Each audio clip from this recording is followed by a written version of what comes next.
5년 전 오늘 발생한 이른바 강남역 살인 사건 기억하십니까? 30대 남성이 일면식도 없는 여성을 살해한 사건이었죠. 오늘 추모 집회도 열렸는데요. 5년이 지난 지금 우리 사회 얼마나 달라졌을까요? 손수호 변호사와 함께 좀 더 깊게 들여다보겠습니다. 안녕하십니까? 네, 안녕하세요. 벌써 5년이나 지났네요. 네.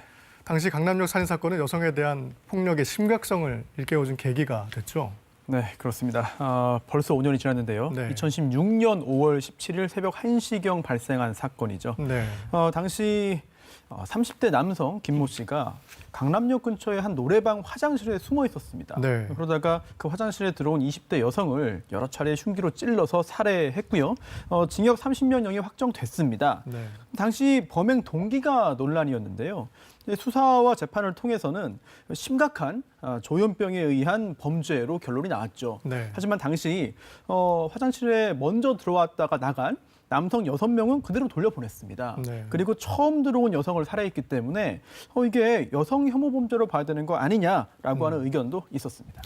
자, 그래서 그런지 오늘 강남역에서는 5주기 추모 집회가 열렸습니다. 이 자리를 찾은 시민들의 목소리 한번 직접 들어보시죠. 5년 동안 변한 것도 많지만은 여성 인권적인 측면에서 변하지 않은 부분도 많다고 생각해요. 하지만은 여성 개개인이 변한 부분이 좀 많다고 생각하고 일단 제가 변했으니까. 네, 방금 들으셨지만 변하지 않은 부분도 많다는 시민의 말에 주목할 만한 게 올해 초에도 같은 강남역에서 여성들만 폭행한 사건이 일어났었어요. 그렇습니다. 네. 올해 1월이었는데요. 네. 20대 남성이 여성 혐오적인 이유로 여성들을 이제 때린 겁니다. 이제 네. 폭행죄로 구속이 됐고요. 처벌받았는데 당시에 범행 동기에 대해서 여자만 보면 때리고 싶다. 네. 이런 여성에 대한 적개심을 드러내서 충격을 줬고요. 네. 또 그뿐만이 아닙니다. 올해 3월에는요, 이제 경남 창원에서도 비슷한 사건이 있었는데 30대 남성이 이제 밤에 자전거 타고 다니면서 버스 정류장 등에 이제 여성들이 이제 혼자 앉아 네, 있잖아요. 여기에 가서 몰래 이제 침을 뱉거나 네. 아니면 마시고 있던 음료를 뿌리거나 이런 행동을 했습니다. 피해자가 15명이었고요. 네. 체포된 후에 범행 동기를 이야기했는데 이제 직장도 잃었고 또 코로나19 때문에 외출도 어려운 상황에 불만이 커져서 네. 좀 힘이 약한 여성을 대상으로 이런 일을 했다고 털어놨습니다. 자, 그러니까 여성만 대상으로 한 그런 경범죄도 끊이지 않고 있다는 건데, 자, 이런 경우 혐오 범죄로 처벌할 수 있습니까? 사실 우리 사회의 혐오가 동기인 범죄가 다양하고요. 또 네. 혐오의 어떤 이유도 많습니다. 인종, 국적, 네. 성별, 그렇죠. 민족 다양한데 그중에 이제 특정 성별에 대한 혐오가 특히 문제가 되고 있죠. 네. 그런데 우리나라 현행법상 혐오죄는 없어요. 네. 그리고 또 혐오 범죄를 특별히 더 가중 처벌하는 명문의 법 조항도 없습니다. 그렇군요. 그런데 미국이나 독일 등의 사례를 보면 혐오 범죄에 관련해 가지고 굉장히 엄격하게 별도의 법을 제정하고 있거나 아니면 가중 처벌 요소로 규정하고 있거든요. 네. 근데 우리도 거기에 발맞춰 가야 되는 거 아닌가라는 의견이 강하게 제기되고 있고요. 특히 이런 혐오 범죄를 조기에 차단하지 못할 경우에는 또 강하게 처벌하지 않을 경우에는 더욱더 강력한 그런 큰 범죄로 이어질 수 있기 때문에 여기에 대한 여러 가지 지적이 나오고 있습니다. 네, 혐오 범죄를 분류하고 있지도 않다고 하지만 지금 뒤를 보시면 여성을 대상으로 한 강력 범죄 지난 5년만 봐도 결코 줄어들지가 않았어요. 특히 성폭력 사건의 경우에는 숫자도 지금 엄청 많은데 2차 피해도 심각하지 않습니까? 그렇습니다. 이게 성범죄의 특징일 수도 있습니다. 네.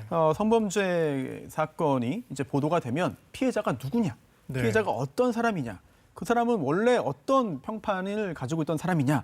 그래서 혹시 피해자가 이런 일을 유도한 거 아니냐, 네. 또는 뭔가 꾸며낸 거 아니냐, 뭔가 노리는 게 있는 거 아니냐, 뭐는 원한 때문에 허위로 이런 일을 만들어낸 거 아니냐라고 하는 의견이 온라인을 통해서 계속 나오죠. 네. 이런 부분들이 전형적인 2차 가해로 이제 평가를 받고 있는 건데 특히 이런 일을 막기 위해서 법조항이 이미 마련되어 있습니다. 네. 즉, 이 성폭력 처벌법에는요, 피해자가 누구인지 특정할 수 있는 그런 정보를 이제 다른 사람에게 제공하지 못하도록 되어 있고요. 네. 또한 이 방송법에 따른 이런 방송사도 이걸 방송하지 못하게 되어 있어요. 2차 피해를 막기 위해서죠. 그렇습니다. 네. 이거를 위반하면 형사처벌 대상입니다. 네. 심지어 법정형이 3년 이하 징역 또는 3천만 원 이하 벌금이에요. 그렇군요, 엄청. 네, 그런데도 뭐 유튜브를 비롯한 여러 수단을 통해서 이런 일들이 일어나고 있거든요. 네. 이거는 성범죄 피해자를 더욱더 수치스럽게 만들고 이제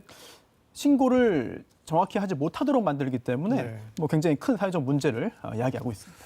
그런데 이제 또 관련해서 여성계가 특히 강간죄 개정을 오랫동안 요구해 왔는데요. 자, 어떤 점이 문제인 겁니까?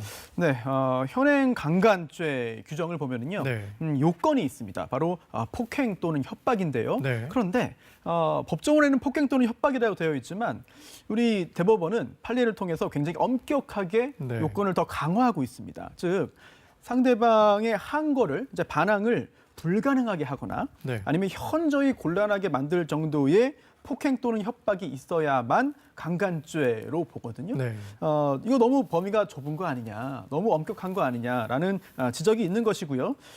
따라서 이런 그 폭행 또는 협박의 수위를 낮추자, 즉 네. 이런 반항을 불가능하게 할 정도의 경우에만 강간죄 인정할 것이 아니라 네. 거기에 미치지 못하는 정도의 폭행 협박의 경우에도 강간죄를 인정하자라는 주장이 있고요. 네. 또 다른 차원에서는 그것뿐만 아니라 부동의 강간죄를 새로 만들자라고 해서 이 강간죄의 처벌 공백을 좀 메우자는 입법 논의가 계속 이어지고 있습니다.